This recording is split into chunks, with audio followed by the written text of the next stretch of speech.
நேத்து போட்ட வீடியோல நெறைய கொஸ்டின் எனக்கு என்ன வந்துச்சுன்னா, "சிஸ்டர் என்னதான் சொன்னாலும் சரிதான். இந்த ப்ராடக்ட் வந்து நம்ம பேச்ச கேட்கவே மாட்டேங்குது. இது என்னதான் பண்ண? அது மட்டும் இல்லாம இது குடிக்க வேற செய்யுது. இது ஏதாவது ஒரு வழி பண்ணுங்க சிஸ்டர்" அப்படின்னு சொல்லிட்டு தான் கேட்டீங்க. இதுக்கு நான் ஒரு சின்னதா ஒரு விஷயம் சொல்றேன்னா எப்படின்னா, கண்டிப்பா திருத்த முடியாது அப்படிங்கிறதெல்லாம் இல்ல. திருத்தலாம். எப்படி திருத்தலாம் அப்படிங்கிறத நான் நேத்தே அந்த அக்காட்ட வந்து கமெண்ட்ல சொல்ல முடியாது அப்படிங்கிறதுனால தான் நான் இன்னைக்கு ஒரு வீடியோவாவே ட்ரை பண்ணியிருக்கேன். என்னன்னு பார்த்தீங்கன்னா, எனக்கு தெரிஞ்ச ஒரு அக்கா அசால்ட்டா அந்த அண்ணன வந்து திருத்துறாங்க. பட் ஆனா ஒரே நாள் 2 நாள்ல திருத்தல. கிட்டத்தட்ட 3 வருஷமா உட்காந்து திருத்துனாங்க. பட் இப்போ ஃபுல்லா திருந்தி ரொம்பவே நல்லா இருக்கிறாங்க. அத பத்தி தான் நான் வந்து சொல்ல வந்திருக்கிறேன். ஸோ வீடியோ வந்து ஸ்கிப் பண்ணாம பாருங்க. அப்பதான் உங்களுக்கு ஃபுல்லாவே புரியும். பட் இப்போ அவங்க வந்து சந்தோஷமா இருக்கும்போது நமக்கு பார்க்குறதுக்கே சந்தோஷமா இருக்கு. குடிச்சிட்டு அப்படியே ரோட்ல விழுந்து கிடந்தவங்கள, இப்போ அவங்களும் ஒரு ஆளாகி இவ்ளோ பெரிய விஷயங்கள்லாம் பண்ணியிருக்காங்களா அப்படிங்கிறத நான் வீடியோட லாஸ்ட்ல சொல்றேன். அது யாரு என்னன்னு சொல்லிட்டு. ஒரு வீட்ல ஹஸ்பண்ட் குடிக்க ஆரம்பிச்சிட்டான்னு வைங்களேன், அது அவரோட மட்டுமே முடியவே செய்யாது. முழு ஃபேமிலியே சைலன்ட்டா சஃபர் பண்ணும். முதல்ல எல்லாமே நார்மலா தான் இருக்கும் இல்லையா? ஃப்ரெண்ட்ஸோட பர்த்டே அப்புறம் அதான் குடிச்சேன், இதான் குடிச்சேன், அதுக்கு இதுக்குன்னு அந்த பிரச்சனை, இந்த பிரச்சனைன்னு சொல்லிட்டு 1008 பிரச்சனைய சொல்லுவாங்க. அதாவது குடிக்கிறதுக்கு ஒரு காரணம் தேவை. அவ்வளோதான் அவங்களுக்கு. ஒரு மனைவி ஹஸ்பண்ட்ட குடிச்சிட்டு வந்து நின்னா, ஃபர்ஸ்ட்டு அவங்க நினைக்கிறது என்ன தெரியுமா நினைப்பாங்க? இவங்க ஹெல்த் என்ன ஆகும்? குழந்தைங்க என்ன நினைப்பாங்க? வீட்ல அமைதியே இல்ல. இதத்தான் அவங்களோட பெரிய பிரச்சனையா இருக்கும். என்ன ஒரு விஷயம்னா, இத வந்து நெறைய பேர் சொல்லிருவாங்க, நெறைய பேர் சொல்லவே மாட்டாங்க. எல்லாத்தையும் மனசுக்குள்ளேயே வச்சு தியாகி ஆயிருவாங்க. அதான் பிரச்சனையே. பட் ரொம்பவும் தியாகியா ஆகவே கூடாதுங்க. நான் வந்து சொல்ற சின்ன சின்ன ஐடியாவ வந்து நீங்க பண்ணி பாருங்க. கண்டிப்பா உங்களால முடியும். ஃபர்ஸ்ட்டு வந்தோனே கோவமா சண்ட போடாதீங்க. ஏன்னா, செவிடன் காதுல சங்கு ஊதுன கத தான். என்னதான் நம்ம பேசினாலும் சரி, கழுத போய் உள்ள காதுல கேட்டே தொலையாது. ஸோ, அதனால அந்த நேரத்தில நீங்க பேசவே கூடாது. சைலன்ட்டா தூர நவுண்டுருங்க. சாப்பாட வச்சுட்டு தூர நவுண்டுருங்க. 2வது குடிக்காத நேரத்தில பேசுங்க. அவரு நார்மலான மூட்ல இருக்கும்போது சாஃப்ட்டா சொல்லணும். "நீங்க எவ்ளோ நல்லவர் தெரியுமா? இந்த உலகத்திலேயே இந்த மாரி உத்தமர் இந்த உலகத்தில எவனாவது இருப்பானா கண்டிருக்கீங்களா? என்னலாம் எங்களலாம் பார்த்துக்கிறீங்க. என்னையும் சரி, என் பிள்ளைங்களையும் சரி, உங்கள மாரி யாருமே பார்த்ததில்ல." அப்படின்னு நீங்க சொல்லி பாருங்களேன். எப்படி சொல்றது? அவர் மண்டையில ஒரு ஃப்ரிட்ஜ்ல இருந்து எல்லா ஐஸ்கட்டியும் தூக்கி மண்டையில போட்டா எப்படி இருக்குமோ, அந்த மாரி ஸ்பயோல அப்படி ஒரு கூலாயிருவாரு. ச்சே! நம்மள நம்பி நம்ம பொண்டாட்டி இவ்ளோ பேசுறாளா? அப்ப நம்ம எப்படி நடந்துக்கணும்னு சொல்லிட்டு அவருக்கே தோண ஆரம்பிச்சுரும். சிம்பிள் ட்ரிக்கு தாங்க. கோவப்பட்டா எதுவுமே நடக்காது. சைலன்ட்டா, பாசமா அதாவது வஞ்சக புகழ்ச்சின்னு சொல்லுவாங்க தெரியுமா? திட்டுற மாரி, புகழ்ற மாரி திட்டுறது, திட்டுற மாரி புகழ்றது. அவ்வளோதான். இது உங்களுக்கு புரியும்னு நெனைக்கிறேன். வஞ்சக புகழ்ச்சி அணி அப்படின்னா என்னன்ட்டு புரிஞ்சவங்க கமெண்ட்ல சொல்லுங்க. புரிஞ்சவங்க பிஸ்தாடா அப்படிங்கிற மாரி புரிஞ்சவங்க கமெண்ட்ல சொல்லுங்க. ஏன்னா, உண்மையான காரணம் இதுதான். நீங்களே சொல்லி பாருங்களேன். இது எனக்கு தெரிஞ்ச ஒருத்தவங்களே சொல்லுவாங்க. அவங்க ஹஸ்பண்ட பத்தி சொல்லுவாங்க. "என்னங்க நீங்க எவ்ளோ நல்லவங்க தெரியுமா? ச்சே! பக்கத்து வீட்டுக்காரனே இருக்கிறானே, ஒரு காசுக்கு ஆக மாட்டான். உங்கள மாரி கிடைக்க நான்லாம் 7, 7 ஜென்மத்துக்கும் குடுத்து வச்சிருக்கணும்" அப்படிம்பாங்க. பட் உள்ளுக்குள்ள என்ட்ட வந்து சொல்லுவாங்க, "இந்த ஆள கட்டிட்டு நான் படுற பாடு வேற எவளும் படவே கூடாது" அப்படின்னு சொல்லுவாங்க. ஸோ அதனால தான் சொல்றேன். ஆனா அந்த அக்கா அப்படி சொல்லி சொல்லியே திருத்திட்டாங்க. அதுதான் மெயின் விஷயமே.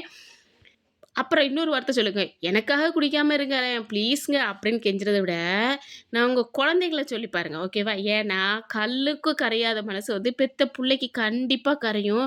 ஏன்னா, உங்க பெத்த எப்படி நீங்க தெரியுமா சொல்லணும்? "பிள்ளைங்களுக்காக குடிக்காதீங்க" அப்படின்னு சொல்லக்கூடாது. இப்போ உங்க பையன் இருக்கிறான்னு வைங்களேன், இல்ல உங்க பொண்ணே இருக்குதுன்னு வைங்களேன், அவர்ட்ட போய் பேசிட்டே இருக்கும்போது திடீர்னு போய் சொன்னீங்கன்னா, போய் உள்ள காதுல கேட்காது. அதுக்கு பதிலா நீங்க ஏதாவது ஒரு டிவி பார்த்துட்டு இருக்கீங்க, சாங் பார்த்துட்டு இருக்கீங்கன்னு வைங்களேன், அப்ப சும்மா நீங்களா சொல்லுங்க. கொஞ்சம் எடுத்துக்கூட்டியே பேசுங்க. வேற வழி இல்ல. என்ன தெரியுமா சொல்லணும்?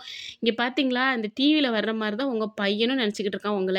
என்ன நெனச்சுக்கிட்டு இருக்கான்?" அப்படின்னு கேட்பாரு. நீங்க உடனே சொல்லணும், "இந்த மாரி தானம்மா நமக்கும் அப்பா நமக்காக எவ்ளோ கஷ்டப்படுறாங்க. அப்பாவ நல்லா பார்த்துக்கணுமா நான் வளர்ந்து. அப்பாவ நான் நல்லபடியா பார்த்துக்கணும்னு நான் நெனச்சிருக்கேன். என்னோட ஃபர்ஸ்ட் ஹீரோ அப்பா தாம்மா."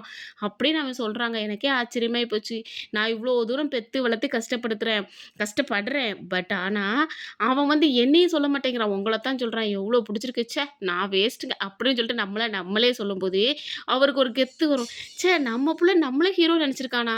இவள கூட நெனைக்கலையே! பெத்த அம்மாவ நெனைக்காம நம்மள நெனச்சிருக்கான்னா, அப்ப நம்ம அவள எப்படி பார்த்துக்கணும் பிள்ளைங்கள? பிள்ளைங்களுக்காக நம்ம விடணும்ப்பா. வேற வழி இல்லப்பா. நான் பெத்தது என்னோட ரத்தம். அப்படின்ட்டு அவனுக்கா தோண ஆரம்பிக்கும். அப்படி ஆரம்பிக்க வைக்கிறது நம்ம கையில தான் இருக்கு. இதுக்கு கதை, திரைக்கதை, வசனம் எல்லாமே நீங்க தான். நீங்களே தான் எல்லாமே பண்ணிக்கணும். இதுக்கு எப்படி திரைக்கதை அதாவது எப்படி டைரக்ஷன் பண்ணணுமோ, அந்த நேரத்தில டைரக்ஷன் பண்ணணும். சும்மா எல்லா நேரத்துலயும் போய் சொன்னீங்கன்னா, பயவுல நம்பாது நம்மள. அதனால நான் சொன்னத லாஸ்ட்டா சொல்றது அதான்ப்பா. கதை, திரைக்கதை, வசனம் யாரு? நீங்க தான். ஸோ நீங்களே அத வந்து பண்ணிக்கலாம். ஓகேவா? தெரியாட்டா கமெண்ட்ல கேளுங்க. நம்மளும் சொல்லிருவோம் ஐடியா. 4வது காரணத்த கண்டுபிடிங்க. பல ஆண்கள் இந்த காரணத்தால மட்டும் தாங்க குடிப்பாங்க. 1 இன்னைக்கு வேலைனால ரொம்ப அதிகம், உடம்புலாம் வலிக்குது. நான் கண்டிப்பா இன்னைக்கு குடிச்சா தான் தூங்குவேன்ப்பா அப்படிம்பாங்க. இதெல்லாம் அந்த ஆளு சொன்னாரு. அதனால நான் சொல்றேன். எந்த ஆளுன்னு நான் சொல்லியிருக்கேன் இல்லையா? வீடியோட லாஸ்ட்ல நான் சொல்லுவேன். சரியா? 2வது நண்பர்களோட பிரஷர். அதுக்கு என்ன சொல்யூஷனே தெரியாம உட்கார்ந்து குடிக்கிறது. இது எல்லாம் தான் அவங்க காரணத்த தேடி தேடி கண்டுபிடிக்கிறது. பஸ் இதனால தான் நமக்கு வந்து பிரச்சனை அப்படின்னு நமக்கு தெரிஞ்சிருச்சுன்னா, அதுலருந்து அவங்கள மீட்டெடுக்கிறது ரொம்பவே ஈஸி. வீட்ல அமைதி வேணும். முக்கியமா இதுதான்ப்பா வேணும். வீட்ல எந்நேரமும் மாமியார், மருமகளும் சண்டை, குழந்தைங்க கூட சண்டை, வீட்ட வந்து கிளீன் பண்ணல அப்படி இப்படின்னு இருந்துச்சுன்னா, கண்டிப்பா அந்த ஆளு என்ன தெரியுமா சொல்லுவாரு, "எனக்கு வீட்லயே நிம்மதி இல்ல. அதனால நான் போய் குடிக்கிறேன்" அப்படிம்பாரு. ஸோ வீட்ல அமைதியா இருந்துக்கங்க. 6வது பாயிண்ட் ரொம்ப முத்தி போயிருச்சு. இனிமே எதுவுமே பண்ண முடியாது அப்படிங்கிற நேரத்தில மட்டும் டாக்டர்ட்ட கவுன்சிலிங் போங்க. மேக்ஸிமம் தேவைப்படாது. ஏன்னா, நீங்க இப்படிலாம் ஐஸ் வைக்கும்போதே பயவுல உருகிரும். அதனால அது தேவைப்படாது. 7வது சின்ன சேஞ்ச் இருந்தாலும் பயவுல அப்ரிஷியேட் பண்ணுங்க. ஒரு நாள் குடிக்காம வந்தாலும், "ச்சே! என் புருஷன் என்னம்மா திருந்திட்டாரு. இப்படிலாம் உங்கள பார்க்க ஆச்சரியமா இருக்குங்க" அப்படிங்கணும். மேக்ஸிமம் நீங்க சொல்றத விட உங்க பிள்ளைங்கள வச்சு சொல்ல சொல்லுங்க. "ஐயா! அப்பா இன்னைக்கு குடிக்கல. சந்தோஷமா இருக்கு. அப்பா வாங்கப்பா" அப்படின்னு சொல்லிட்டு பிள்ளைங்கள வந்து பிரெயின் வாஷ் பண்ணி பேச சொல்லுங்க. பாசமா இருக்க சொல்லுங்க. அப்படிங்கும்போது அவங்களுக்கு வந்து தன்னால தோணும். ஏன்னா என்னதான் இருந்தாலும் நம்ம அடுத்த ரத்தம். அது வந்து அவரோட ரத்தம் பார்த்தீங்களா? அதனால கேட்பாங்க. வேற வழி இல்லாம. லாஸ்ட்டா ஒருவர ஃபோர்ஸ் பண்ணீங்கன்னா, சேஞ்ச் பண்ணவே முடியாது. ஸோ அன்பு, பொறுமை, சப்போர்ட் இந்த 3மே நமக்கு தேவை. சுருக்கமா சொல்லப்போனா, அன்னை தெரசாவா நம்மள மாறணும்பாங்க. பட் இதெல்லாம் கொஞ்ச நாளைக்கு தான். திருந்தி உள்ள வரட்டும். அப்புறம் பாருங்க கும்மு கும்முன்னு கும்மிறணும். சரியா? கொஞ்ச நாளைக்கு. ஏன்னா நம்மளும் மனுஷங்க தானே. நமக்கும் இவ்ளோ பொறுமை வருமா? வராதுல்ல. ஸோ கொஞ்ச நாளா மதர் தெரசாவா இருப்போம். அதுக்கப்புறமா ஜாக்கி சான் ரேஞ்சுக்கு நம்ம வந்து மிதிச்சு எடுத்துறலாம். ஓகேவா? ஸோ கொஞ்ச நாள் பொறுமையை கடைபிடிக்கவும் என்னுடைய சப்ஸ்கிரைபர் அத்தனை பேரும் அதாவது யாரெல்லாம் கேட்டீங்களோ அவங்க எல்லாருமே கொஞ்ச நாள் பொறுமையோட இருங்க. அப்புறமா நீங்க வந்து உங்களோட வீரத்த எல்லாத்தையுமே காட்ட ஆரம்பிங்க. இந்த வீடியோ உங்களுக்கு யூஸ்ஃபுல்லா இருந்துச்சுன்னா, லைக்கும், சப்ஸ்கிரைபும் கண்டிப்பா பண்ணுங்க. இப்ப அந்த கடைக்குள்ள போகலாமா? சாரி கதைக்குள்ள போகலாமா? வாய் கொளறுது. என்னன்னு பார்த்தீங்கன்னா, எனக்கு தெரிஞ்ச ஒரு அக்கா இருந்தாங்கப்பா. அந்த அக்காவுக்கு வந்து 2 குழந்தைங்க இருக்காங்க. குழந்தைங்க இருக்கும்போது அந்த அண்ணன் வந்து ரொம்ப நெறைய குடிப்பாங்க. குடிச்சிட்டு ரோட்லலாம் விழுந்து கிடப்பாங்க. யாராவது வந்து சொன்னா, தான் வந்து தூக்கிட்டே வர முடியும். இந்த அக்காவால தூக்கவே முடியாது. ஏன்னா, அந்த அண்ணன் கொஞ்சம் நல்லா வெயிட்டாவே இருப்பாங்க. அப்படிங்கும்போது கொஞ்சம் ஒரு ஒரு நாள்லாம் குடிச்சிட்டு வீட்ல வந்து வாந்தி எடுத்துட்டாங்க. அது வந்து அவரோட மூத்த பொண்ணு வந்து கிளீன் பண்றத இவரு வந்து பார்த்துட்டாரு, தூக்க கலக்கத்திலேயே. பார்த்துட்டு அப்புறம் வந்து ரொம்ப வருத்தப்பட்டாரு. ச்சே! நம்ம புள்ள இப்படி வந்து கிளீன் பண்ணுது அப்படின்னு சொல்லிட்டு. இந்த குடிகாரன் பேச்சு விடிஞ்சா போச்சுங்கிற மாரி மறுநாளே அத மறந்துட்டு, அதையே ஒரு காரணமா வச்சு குடிச்சிட்டு வந்தாரு. இந்த அக்காவும் பொறுத்து பொறுத்து பார்த்தா, என்னெல்லாமோ சொல்லி பார்த்தா, கேட்கல. மாமியார சொல்ல வச்சா, மாமனார சொல்ல வச்சா, எதுக்குமே அடங்குற மாரி தெரியல. கடைசி என்னன்னா, பட்னி போட ஆரம்பிச்சுட்டா. என்னன்னா, "நீ குடிச்சிட்டு வந்தன்னா, நான் சாப்பாடு செய்ய மாட்டேன். நீ குடிச்சிட்டு வந்தன்னா, பிள்ளைங்களுக்கு தல சீவி விட மாட்டேன். நீ குடிச்சிட்டு வந்தன்னா, பிள்ளைங்கள ஸ்கூலுக்கு அனுப்ப மாட்டேன். நீ குடிச்சிட்டு வந்தன்னா, உங்க அம்மா, அப்பாவுக்கு சாப்பாடு குடுக்க மாட்டேன்." பட் என்னன்னா, எல்லாம் செய்வாங்க இந்த அக்கா. எப்படின்னா, இவருக்கு தெரியாம மாமியார், மாமனாருக்கு வந்து சாப்பாடு குடுத்துருவாங்க. பிள்ளைங்களுக்கு சாப்பாடு குடுத்துருவாங்க. இவரு வரும்போது மட்டும் சட்டிய கழுவி வச்ச மாரி பாத்திரத்தெல்லாம் கழுவி வச்சுருவாங்க. இப்படியே ஸ்ட்ரைக் பண்ண ஆரம்பிச்சாங்க கொஞ்சம் கொஞ்சமா. அதுக்கப்புறமா அவர் திருந்த ஆரம்பிக்கல. அதுக்கப்புறம் பொறுமையா எடுத்து சொல்ல ஆரம்பிச்சாங்க. நான் சொன்னேன் தெரியுமா, அந்த டிப்ஸ் எல்லாமே, இதெல்லாம் அந்த அக்காவோட வாழ்க்கையில் நடந்தவை மட்டுமே. அதனால அந்த அக்கா சொல்ல சொல்ல சொல்ல அவருக்கா தெரிய ஆரம்பிச்சுருச்சு. இப்ப அந்த பிள்ளைங்களுக்கு வந்து 10, 12 வயசுகிட்ட ஆன உடனே, பெரிய பொண்ணு ஏஜ் அட்டெண்ட் பண்ண உடனே அவருக்கே ஒரு ஞான உதயம் வந்துருச்சு. நம்ம குடிச்சுட்டு கிடந்தோம்னா, நம்ம வீட்டுக்குள்ள எவனாவது வந்தா கூட தெரியாது. நம்மள நம்பி தான் நம்ம புள்ளையும் இருக்கிறா, நம்ம பொண்டாட்டி இருக்கா, நம்ம அம்மாவும் இருக்கிறா. ஸோ, அதனால நம்ம வந்து ஒழுங்கா இருக்கணும். ஒழுக்கமா இருந்தா தான் நம்ம பிள்ளைங்க நல்லா இருப்பாங்கன்னு சொல்லிட்டு, அவருக்கு புத்தி வர அளவுக்கு இந்த அக்கா வந்து நடந்துக்கிட்டாங்க. ஸோ, அந்த அளவுக்கு அந்த அக்கா வந்து ரொம்ப ஸ்ட்ரிக்ட்டாவும் இருந்தாங்க. பாசமா இருக்க வேண்டிய இடத்துல பாசமாவும் இருந்தாங்க. அதனால இப்ப எப்படி இருக்கிறாங்கன்னா, அவங்களுக்குன்னு தனியா ஒரு 3 வீடு இருக்கு. அவங்க தோப்பு, தொரவுன்னு சொல்லிட்டு ரொம்பவே சந்தோஷமா இருக்கிறாங்க. எல்லா நகையும் இருக்குது. இதுக்கு முன்னாடி அந்த அக்கா போட்டிருக்க மஞ்ச கயிறோட இருந்தவங்க, இப்ப தாலி செயின்லயே அவ்ளோ அழகா போட்டிருக்கிறாங்க. இப்போ வந்திருக்க பாத்தீங்கன்னா மோப்பு செயினு அந்த மாதிரிலாம் போட்டு, அவங்கள பார்க்கவே ஆச்சரியமா இருக்கும். அப்ப என்ட்ட வந்து சொல்லுவாங்க, "ஏய் எப்படிலாம் இருந்தேன் பாத்தியாடி? கடைசி என் புருஷன நான் திருத்துறதுக்கு நான் பட்ட பாடு எனக்கு தான் தெரியும்."